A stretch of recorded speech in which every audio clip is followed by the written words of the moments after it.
Hello everyone and welcome back to Beyond the Veil background information. We're doing Angels and Demons again, and this month we're going to be talking about the Lilith, or Lilith as you might know them. Like all my Angels and Demon profiles, we'll start with a quote from one of my own fictional stories that the character is mentioned in. Then I'll give you the background information I have on the matter, and then I will give you the character profile as they appear in my universe. So I hope you'll find it interesting, and let's just get started. There are many women in history that cause trouble and have a dark side to them, especially those that tend to think marriage is supposed to be equal, Lilith being the classic example. But as I've grown and maintained control of this household, I've learnt Lilith and those like her were probably right. That's a quote from Death Adder. Let's face it, the way pop culture has it these days, almost everyone knows who Lilith is. Whether you know of her as a monstress of the night that devours children, or the wife of Adam who didn't like being the bottom and left Eden to fornicate with devils. Their name is associated with dangerous women with demonic connections, used from witch characters to devilishly wicked first wives, and also in mention of equality and the use of ancient texts to make women monstrous for not conforming. Simply put, any discussion on Lilith these days can be clouded by various interpretations, so I'll try and give you the main facts as they are. Now, the story you probably know, and is mostly taken as the tale today, is that Lilith and Adam were created at the same time by God. Lilith, unlike Eve, was not made from Adam, and thus not subservient to him. When it came to their placement in the bedroom, which is often just referred to as when deciding their positions, Lilith refused to go beneath Adam. For this, she then refused to stay in Eden and abandoned it and God, coupling with demons instead and becoming the enemy of Eve and all her children from then on. That's the basic idea. There's lots of room for seeing it however you like, and most often tends to include the three angels that steered Lilith back to Eden, only to find she'd been replaced by subservient Eve. But those angels we'll talk about in a little bit, and later on they'll be the ones we'll cover in the next few videos. With Lilith, it's best to break it up into four things for this piece: the origin, the Bible Lilith, comparative mythology, and modern comprehension. It would be simple, but for the last two points there, which really confuse things. And I'll be honest, this whole piece was very confusing when you actually look into the details. Now, origins. The name is most commonly attributed to an Akkadian word, lili or lilitu, for spirits. Then there is lilu, meaning evening. It is assumed that the Hebrew Lilith is linked to these words to describe that name as meaning female night spirit, and most will associate the name Lilith as meaning night. Now, in Mesopotamian deciphered cuneiform, the Lili and Lilitu mentioned earlier are associated with disease-bearing wind spirits, and it is indeed generally agreed that Lilith is linked to these beings, although little information has survived to explain much more about these.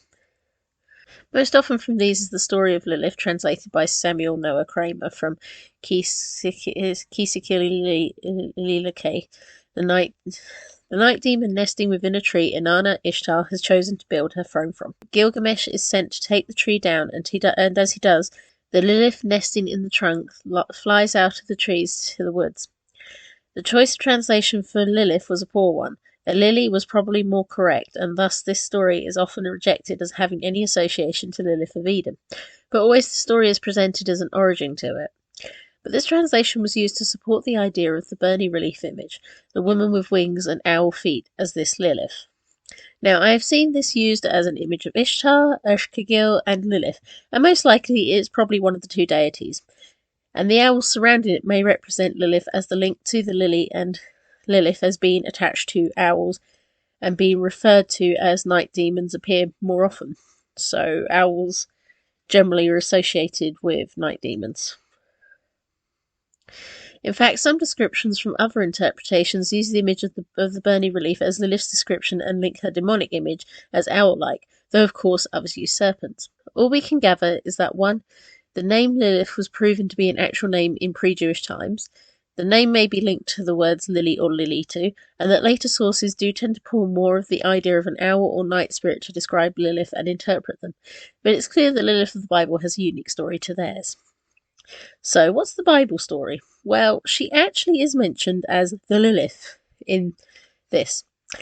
There shall the Lilith repose and find for herself a place to rest, which is in a prophecy regarding the fate of Edom. And in this same chunk, there are mentions of wildcats, owls, and just this overall wilderness that's overcome the kingdom. There is no actual mention in the official Bible of her relation to Adam, and in translated versions, this Lilith goes to Lamia or Lamia, or slipping back into a different kind of she-monstrous completely. Some equate the mention because the Lilith was a concept of Babylonian mythology that the Jews in exile in Babylon came into contact with.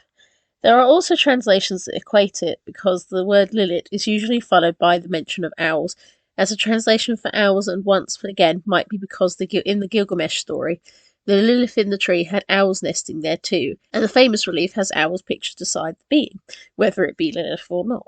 Even in rabbinic literature, most of the references to Lilith are regarding women's problems and demonic influence upon them, including one referencing hair growth and squatting to go to the bathroom, as well as something that might be involved in childbirth.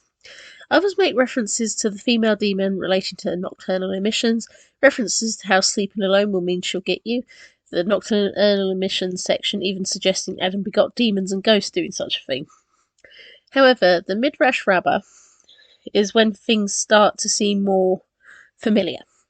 Although not mentioned as Lilith, there is a mention in it of a first Eve, who was returned to dust, and it is this that is later taken in medieval reading as the beginnings of the story we mentioned earlier. But the only actual mention by the name Lilith is a reference to it eating its own children and the need to protect children against it.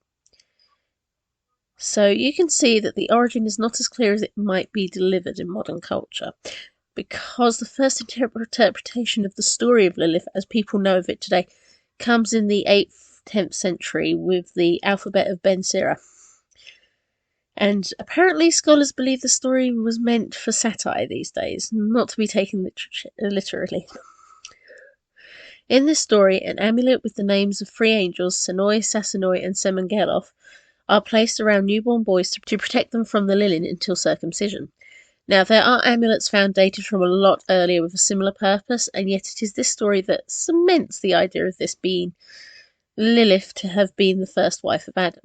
The story then goes to state that Lilith and Adam were made of the same thing, but they immediately started to bicker, with Lilith stating their creation was equal, and therefore they were equal, so she would not submit to Adam, with the argument specifically having both state, "I will not lie beneath you."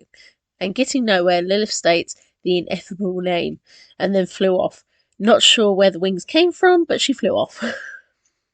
So the 3 angels were then sent to fetch her back, as Adam tells God, "The one you made me has run off." God then said to Adam that if she agreed to come back, it was good, but if she didn't, she must permit 100 of her children to die every day.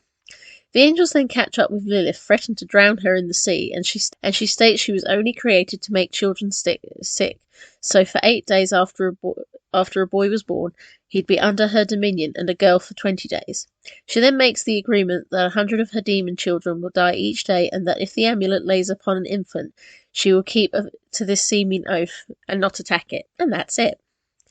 When you read it over, it really does sound like Lilith got the short end of the stick, but learning it's this piece from this time period that tells the story, it's actually quite accurate to the teachings of the time of men above women, and women doing things that were not submissive, were not welcome in society.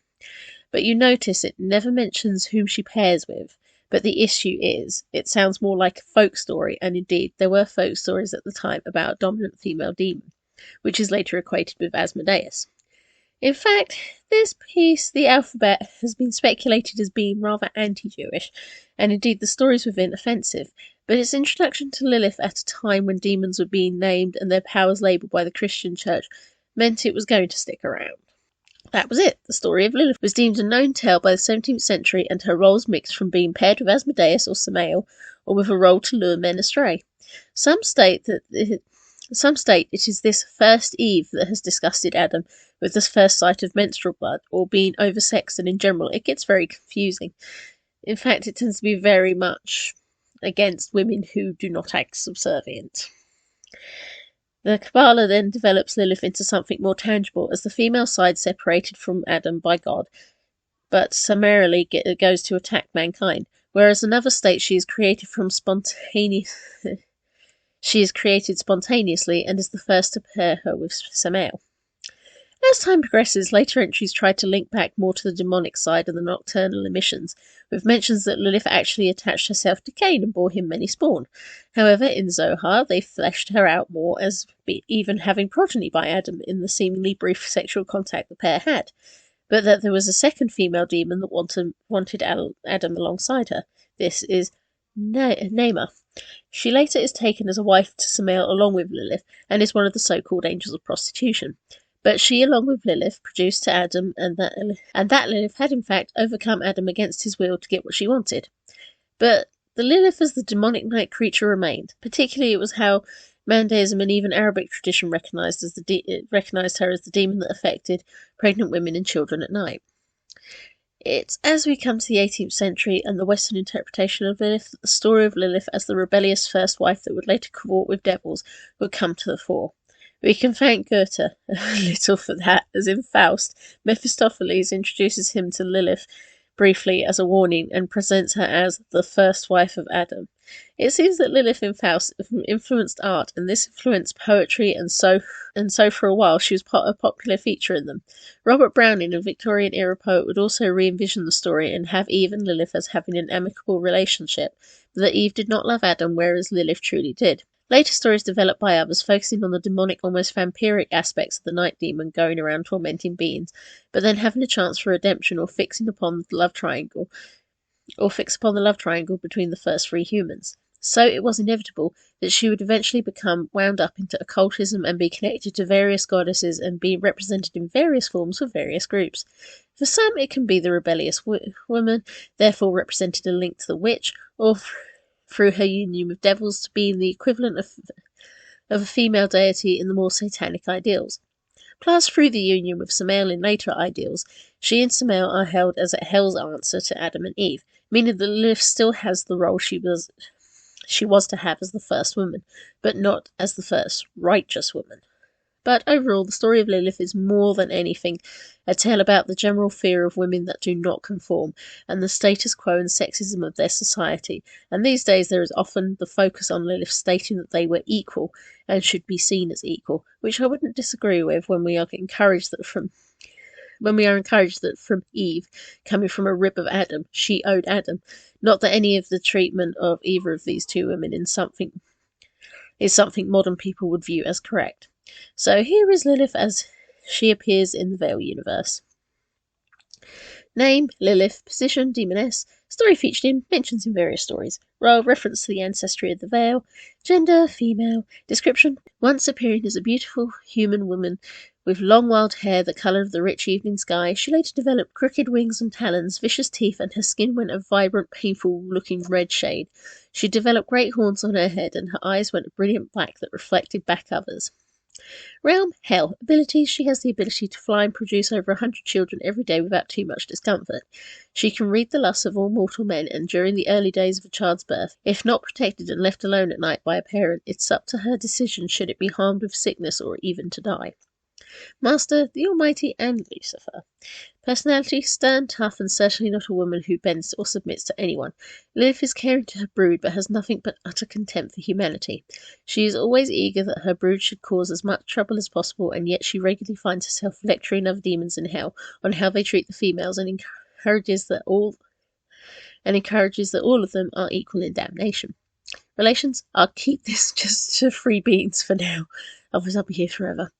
Adam, her first husband, she was created of the same material as him, but found herself being treated as if she should be less. They argued regularly, and any attraction they might have had for one another was destroyed by an inability to compromise as well as to respect. She had utter hatred for him because not only did he fail to respect her, but also respect Eve. Eve, she is bitter that she was replaced so easily, but then upon speaking to Eve, she feels only pity for a woman that was literally created to be obedient, and yet she insists that Eve could not be guilty of committing original sin when Adam was the one that made her eager to listen and follow. Samael, her beloved Samael, when he showed her not only true love but also respect, she found herself very happy and content in a way she was not with Adam. Though their relationship came with certain penalties and agreements, she accepted them without qualms because with Samael she is truly equal to him in their relationship, and she has his total respect and gives it back to him. History. Created beside Adam from the earth just as him, Lilith saw Adam and he saw her, and both felt a desire for one another and for their company. Under the watch of the angels, they explored the garden and seemed to enjoy one another's company. But as time went by and Lilith and Adam were aware of their duty, as were all matured animals, Lilith was not sure of it. Adam was asking her not only to take a role beneath, but in taking that to accept his domination of her choices and her will. She argued for their free will, of how even amongst the animals, where the male seemed dominant, he was not compared to the duties of the female. They argued and bickered for many days, unable to come to any conclusion at all, but during the nights where she would sleep away from him under a tree where owls would watch over her, Lilith would hear the sounds of a being talking to her at night, and praising her thoughts and her self-respect. Lilith awoke one night, and was able to meet Samael, an angel of death, though she knew not what death was. The pair communicated regularly, and then, in one incident where Adam tried to force the position upon Lilith and she then turned the table on him, Lilith decided to leave Eden. Adam insisted it was not possible, but she marched out and Samael stepped to her side, following her and protecting her. Not long after she began to wander, three angels were sent to bring her back, and when Samael encouraged that she would be safer there, they guided her back to Eden. However, to her great shock, when she came across Eve, who greeted her as the first wife, and beckoned to her to join them, both of them to serve Adam, Lilith was disgusted, and she lectured Eve about her lack of respect.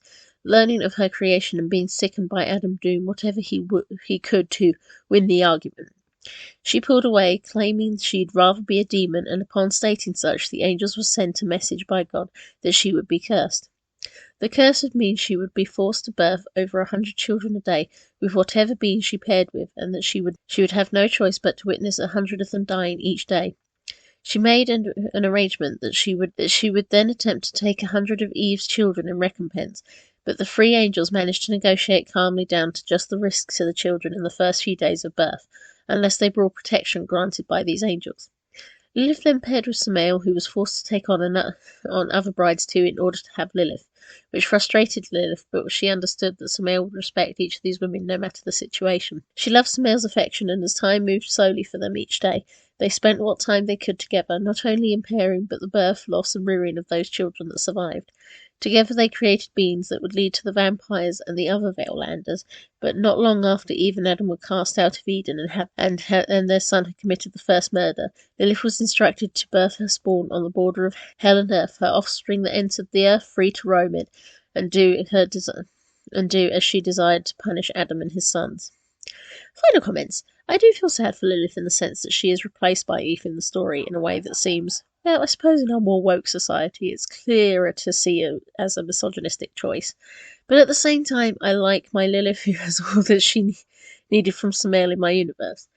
But to be fair, whenever it comes to the subject of interpretations of ancient female characters that are outside the norm for that time, you do tend to read a lot of misogyny in the writing and things that, would not be forgiven today from the writers.